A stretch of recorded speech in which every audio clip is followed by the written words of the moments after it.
पहिला भारतीय bomber pilot दी लक्ष्मण पॅट. खरं नाही ना वाटत आहे? ऐका, त्यांचीच गोष्ट आज आपण ऐकणार आहोत. नमस्कार, कथासागरमध्ये सगळ्यांचं स्वागत. गेल्या वेळेला आपण एका छोट्याशी गोष्ट ऐकली की जो खेड्यातून आत्या घेऊन आली होती शिक्षणासाठी मुंबईत, पण मुंबईशी आणि शाळेशी त्याचं काही सूर जुळले नाहीत आणि तो परत शाळेत आलाच नाही. तुम्हाला कल्पना करायला सांगितली होती की त्याचं पुढे काय झालं असेल. बरं नाही, काहीही होऊ शकतं. अशीच एका घर सोडून किंवा घरातून घालवून दिलेला मुलगा, पण ज्यांनी जगामध्ये नाव मिळवलं, भारतातच नव्हे तर ब्रिटनमध्ये सुद्धा त्याच्या नावाला काहीतरी एक वजन प्राप्त झालं आणि इतिहासाच्या पानांवर त्याचं नाव अगदी वेगळ्या प्रकारे लिहिलं गेलं. अशा एका मुलाची गोष्ट, डी लक्ष्मण पॅट. भारतीय नाव नाही ना वाटत? गंमत तर हीच आहे, अशा नावाच्या प्रसिद्ध पावलेल्या एका बॉम्बर पायलट. खरी गोष्ट काय होती, त्याचं खरं नाव काय होतं, ही गोष्ट आपण ऐकूया. ही गोष्ट तुम्हाला मला खात्री आहे की नक्की प्रेरणा देईल. आत्ता सुट्टीमध्ये जो रिकामा भरपूर वेळ असतो ना, त्या काळामध्ये अशा वेगवेगळ्या उद्योगांच्या, वेगळ्या व्यावसायिकांच्या, वेगवेगळ्या शिक्षणक्रमांच्या अशा तुम्ही गोष्टी ऐकल्यात तर तुम्हाला पुढचं ध्येय गवसतं. निदान अगदी आपण जसं म्हणतो की आजकाल एवढे प्रोफेशन्स आणि एवढे कोर्सेस आलेले आहेत की पालकांना सुद्धा कन्फ्युज्ड व्हायला होतं. सगळं अपरिचित जग. एवढंच नव्हे तर दर 5-10 वर्षांनी जग बदलत आहे, उद्योग बदलत आहेत, ज्या प्रकारचे कामगार लागतात, ज्या प्रकारची माणसं लागतात, स्किल लागतं, तेही बदलत आहे. पण अशा वेळेला अशा गोष्टी तुम्हाला प्रेरणा देतील म्हणून ही गोष्ट तुम्ही तुमच्या वहीमध्ये लिहून ठेवायचं आहे. नुसतं लिहून ठेवायचं आहे. तसं झालंच पाहिजे असं काही नाही आहे. पुलं नाही का सांगायचं की लहानपणी मला वाटायचं इंजिन बघितलं किंवा त्याचं इंजिन ड्रायव्हर याचं व्हावं, रेल्वेचं व्हावं, अमुक बघितलं की अमुक, तमुक बघितलं की तमुक. तसं काही फरक पडत नाही. गोष्टीचं नाव आहे पहिला भारतीय बॉम्बर पायलट. या पहिल्या भारतीय बॉम्बर पायलटचं नाव होतं दत्तात्रय ल पटवर्धन. ही जी गोष्ट आहे ही मात्र कथासागरमधली नाही आहे, तर शौर्य भाग 4 मधली आहे.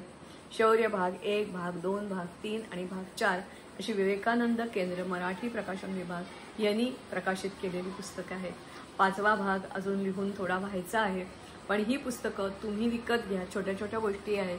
एवढंच नव्हे तर तुमच्या मित्रांना, नातेवाईकांना, कित्येकदा आपण कोणाकडे तरी जातो आणि खाऊ घेऊन जातो. त्या खाऊच्या ऐवजी याची किंमतही फार नाही आहे, 100-150 रुपये आराम के साथ तुम्ही ही पुस्तकं प्रेझेंट देऊ शकता. आणि नुसतं पुस्तक नाही आहे, तर पुस्तकाच्या बरोबर असंख्य हिरोंची माहिती आणि तुम्हाला खूप छान छान माहिती मिळेल याची मला खात्री आहे. डी लक्ष्मण पॅट. नाव भारतीय वाटत नाही, खरं आहे ना? पण हे नाव घेऊन जी व्यक्ती आयुष्यभर वापरली, एक भन्नाट आयुष्य जगली आणि जिला सन्मान मिळाले, प्रत्यक्ष ब्रिटनच्या राजानं तिचा सन्मान केला आणि पहिला भारतीय बॉम्बर पायलट म्हणून जिची ख्याती झाली, ती व्यक्ती म्हणजे दत्तात्रय लक्ष्मण पटवर्धन. विश्वास नाही ना पटकन बसत, पण हे अगदी खरं आहे. पटवर्धन घराणं रत्नागिरीचं. 10/7/83 हा त्यांचा जन्मदिवस. कोकणी माणूस नीट पूर्ण नावानं हाका मारेल तर थोडाच, त्याचं नाव झालं दत्तू.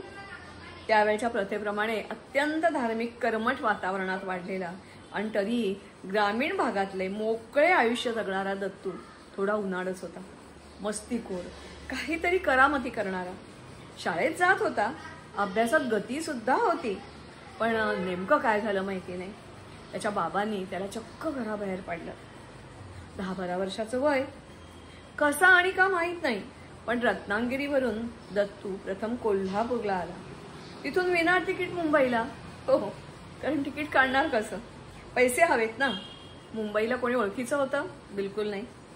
पण मुंबई कोणाला उपाशी ठेवत नाही म्हणतात ना, तसंच त्यालाही काम मिळालं. ब्राह्मणाचा 5 इयत्ता शिकलेला मुलगा. त्यावेळी 5 इयत्ता हे पण खूप शिक्षण होतं बरं का. शिकलेल्या मुलानं कोणतीही लाज न बाळगता, कसे जमणार याचा विचार न करता रेल्वेत चक्क हमालाचं काम केलं. मशीद बंदर येथे 6 महिने काम केल्यावर मुंबईची थोडी ओळख झाली आणि मग त्याने चक्क माटुंग्याचं रेल्वे वर्कशॉप गाठलं. तिथल्या वरिष्ठांना भेटला आणि त्याला वायरमनची नोकरी मिळाली. जात्याच हुशार दत्तू आता इंजिन ड्रायव्हर पण झाला. मात्र मुंबईनं त्याच्या आशा आकांक्षांचं क्षितिज चांगलंच विस्तारलं. त्याला वास्तवाची जाणीव झाली आणि भविष्य खुणावू लागलं. डी लक्मन पॅट घेऊन तो ट्रान्स फ्लास्क नावाच्या एका जमीन जहाजावर चढला. अर्थात तिकिटाशिवाय कोणी खाली उतरवेल ही भीती होतीच. तिकीट तपासणीस आले तेव्हा त्यानं कोळशानी भरलेल्या पोत्यांच्या मागे आश्रय घेतला. जहाज खूप दूर गेल्यावर तो बाहेर आला आणि चक्क बोटीचा कप्तान हेनरिच जॉर्डेल याच्या समोर डी पॅट म्हणून उभा राहिला. त्याचा गोरापान रंग आणि घारे डोळे यांनी वेळ निभावून नेली. कप्तानाला त्यानं तिकीट नसल्याचंही सांगून टाकलं. आणखीन काय बोलला असेल कोण जाणे, पण कप्तानाने त्याला शिक्षा करण्याच्या ऐवजी बोटीवरच वायरमनची नोकरी दिली. त्याची हुशारी बघून त्याला इंजिन मेंटेनन्स या टीममध्येही घेतलं. तिकिटाचं ठीक, पण पासपोर्टचं काय? पण इथेही कप्तानानं त्याच्या रूपानं जणू देवच दत्तूला भेटला. पासपोर्ट शिवाय कप्तानानं त्याला जर्मनीला नेलं. शिवाय हॅम्बर्गरला स्वतःच्या खर्चानं मरीन इंजिनिअरिंगचं शिक्षण दिलं. दत्तूची तेजबुद्धी, धडाडी, नवे काही करण्याची इच्छाशक्ती त्याच्यासोबत होतीच. खरं तर या परकीय मुलखात तो अगदी एकटा होता. वेगळी भाषा, वेगळी माणसं, जात धर्म वेगळा, खाण्यापिण्याच्या सवयी वेगळ्या, हवामान वेगळं, पण तो गांगरला नाही. लवकरच स्कॉटलंडच्या ओरान किंग नावाच्या बोटीवर त्याला मरीन इंजिनियर म्हणून नोकरी मिळाली. त्यावेळी ही बोट म्हणजे 1911 इतकी जुनी गोष्ट आहे बरं काही. कंपनीनं त्याला कामगिरीवर मुंबईला पाठवलं. वर्ष होतं 1912. मुंबई डॉकमध्ये तुकाराम बोटीवर इंजिन बसवण्याचं काम होतं. परत योगायोगानंच त्याला मातृभूमीत आणलं होतं. पण आपली खरी ओळख जाहीर करायची अजूनही वेळ आली आहे असं त्याला वाटत नव्हतं. एकीकडे आपल्या देशात परतल्याचं समाधान होतच होतं, मात्र गावी जाऊन घरच्यांना भेटण्याचा विचारही त्याच्या मनात येत नव्हता. कदाचित घरच्यांनी तो परागंदा झाला असं समजून आणखीनही काही काही करून घेतला असेल विचार, कोणाला माहिती. पण काम पूर्ण झाल्यावर त्याने परत स्कॉटलंड गाठलं. त्यावेळी 1914 मध्ये पहिल्या महायुद्धाचे दिवस होते. त्याने ब्रिटिश सेनेमध्ये प्रवेश मिळवला. प्रथम त्याचा ॲम्ब्युलन्स कोरमध्ये प्रवेश झाला आणि मग सक्सेस ब्रिगेडमध्ये. मग त्यांना नवीन शस्त्र, बंदुका, तोफा इत्यादी हाताळण्याचं आणि चालवण्याचं प्रशिक्षणही मिळालं. जात्याच हुशार दत्तू भराभर सारं शिकत होता. त्याची रवानगी फ्रान्सला प्रत्यक्ष युद्धभूमीवर झाली. त्याचवेळी त्याला रॉयल एअरफोर्समध्ये प्रमोशन दिलं गेलं. तो पायलट बनला.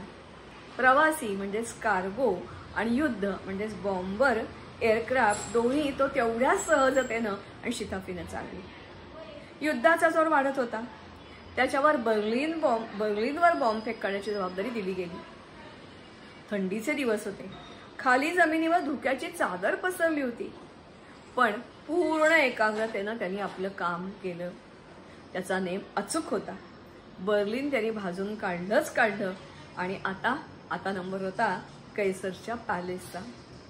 तेही लक्ष त्यांनी गाठलं आणि थेट पॅलेसवर हल्ला चढवला. त्याची आणि त्याच्या कामाची वाहवा झाली. बर्लिनवर बॉम्ब टाकणारा जगातील पहिला बॉम्बर वैमानिक अशी दप्तरात नोंद झाली. युद्ध संपल्यावर युद्धात पराक्रम गाजवणाऱ्या आणि विशेष कामगिरी करणाऱ्यांना पुरस्कार दिले जातात. तसेच त्यालाही मिलिटरी अवॉर्ड मिळालं. शौर्य पदक त्याच्या युनिफॉर्मवर शोभून दिसू लागला. शिवाय त्याला लष्करी सन्मानही प्राप्त झाला.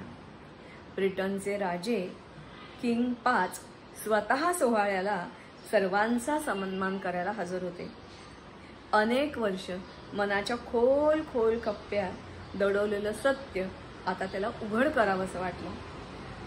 ते चक्क राजापाशी गेलं आणि आपण द लक्मन पॅट नाही तर दत्तात्रय पटवर्धन असल्याची कबुली त्यांनी दिली. राजानं पण हे सारं हसून स्वीकारलं. आमच्या या हवादालात एकमेव तरुण मराठा असं त्याचं कौतुकही केलं. त्याने खरं नाव लपवल्याबद्दल माफ केलंच, पण लेफ्टनंट म्हणून प्रमोशन सुद्धा दिलं. तेव्हा 1940 त्याच्यावर त्याचा पगार होता 1200 रुपये. त्या काळचे 1200 म्हणजे आताचे कित्येक लाख रुपये. त्याच्यासाठी हा मोठा आनंदाचा दिवस होता. ती तारीख होती 24/4/19. ही बातमी मुंबईच्या भारताच्या ब्रिटिश गव्हर्नरच्या कानावर गेली. त्यांनी पटवर्धन यांना रॉयल गेस्ट म्हणून आमंत्रण दिलं. 1921 त्यांनी सन्मानाने मुंबईच्या जमिनीवर पाय ठेवला. गव्हर्नरचा पाहुणचार घेतल्यावर मग ते गावी निघाले. एव्हाना गावी ही बातमी पोचलीच होती. लंडनच्या 25/3/1919 गॅझेटमध्ये छापूनही आली होती. लंडनच्या एका वृत्तपत्रानं त्याच्यावर विस्तृत लेख लिहिला होता. लोकमान्य टिळकांनी सुद्धा केसरीमधून त्याच्यावर कौतुकाचा वर्षाव केला होता. आपण केलेले धाडस आणि त्याला मिळालेलं यश नम्रपणे स्वीकारीत ते गावी पोचले. गावात घरात आता सर्वत्र आनंद पसरला. घरच्यांनी लग्नाचा घाट घातला. अमरावतीच्या शेवड्यांची मुलगी चंद्राताई त्यांच्याबरोबर त्यांचा विवाह झाला. ते पत्नीसह परत लंडनला गेले. 1930 ते तिथून निवृत्त झाले. एव्हाना दुसऱ्या महायुद्धाचे ढग जमायला लागले होते. 1934 त्यांच्यावर नवी जबाबदारी दिली गेली. त्यांना सरकारतर्फे दिल्लीला पाठवण्यात आलं. All India military academy, army, navy, एअरफोर्सच्या भारतीय तरुणांना प्रशिक्षण देण्याची जबाबदारी त्यांच्यावर सोपवण्यात आली. अनेक भारतीयांना त्यांनी प्रशिक्षण दिलं. 18/10/1943 त्यांना कॅन्सरने मृत्यू आला. त्यांच्या पश्चात त्यांची पत्नी आणि एक मुलगा नागपूरमध्ये स्थायिक झाले. तर त्यांचा नातू सध्या मुंबईत गोरेगाव येथे स्थायिक झाला आहे. त्याची स्वतःची इंजिनिअरिंग फर्म आहे. यांचा सर्व इतिहास वाचताना शून्यातून स्वर्ग निर्माण करणं म्हणजे काय याचा प्रत्यय येतो. आत्मविश्वासाच्या जोरावर मनुष्य कुठून कुठे पोचतो याचं हे उदाहरण आहे. महाराष्ट्रीय तरुणांसाठी तर हा आदर्श नक्कीच आहे. मला खात्री आहे की तुम्हाला सुद्धा ही गोष्ट ऐकून खूप खूप अंगात असं काय म्हणूया आपण रोमांच आलं असेल की अरे मला पण असं काहीतरी करायचं आहे. जगामधला भारतामधला पहिलं कोणतरी बनणं ही सोपी गोष्ट नाही आहे. असं आणखीन एक करायचं आहे. इथे तुम्हाला शून्यातून स्वर्ग निर्माण करणं अशी एक फ्रेज मिळालेली आहे. अशा अनेक फ्रेज आणि त्याला शोधेल असं एखादं वाक्य, एखादं उदाहरण किंवा एखादा परिच्छेद असा तुम्हाला काही सुचला आणि उतरवता आला तर बघा. अनेक फ्रेजेस मला वाटते तुम्हाला जर सापडत नसतील आठवा आधी. आठवून प्रयत्न करून नाही जमलं तर रेडीमेड पुस्तकं आहेतच.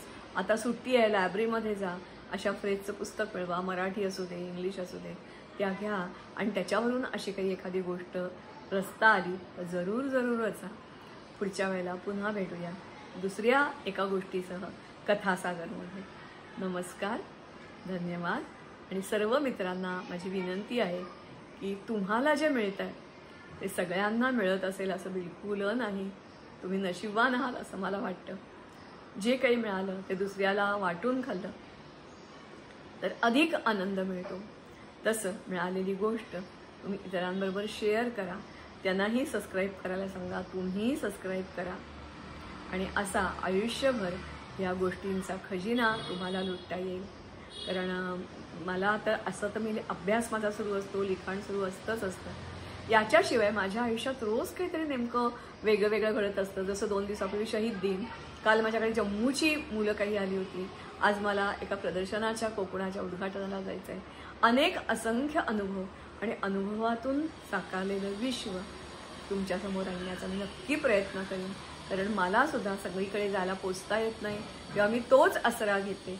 तसा तुम्हाला हा एक प्रकारचा मदतीचा हात मी पुढे केला आहे असं समजा. हात पकडा आणि माझ्याबरोबर चला. बाय, नमस्कार. हे आहेत दत्तात्रय लक्ष्मण पटवर्धन, डी. लक्ष्मण पॅट. कथासागर यामध्ये आज आपण शौर्य कथा भाग 1, 2, 3 आणि 4 या चौथ्या भागातली पहिलीच कथा घेतलेली आहे. खरोखरीच आश्चर्य. स्वतः एकटा घर सोडून आलेला कोकणातला छोटा मुलगा कुठच्या कुठे पोचला. यालाच म्हणतात दुर्दम्य इच्छाशक्ती. ही इच्छाशक्ती असेल तर तुम्ही काहीही करू शकता. हे उदाहरण डोळ्यासमोर ठेवा आणि मार्गस्थ व्हा. नमस्कार.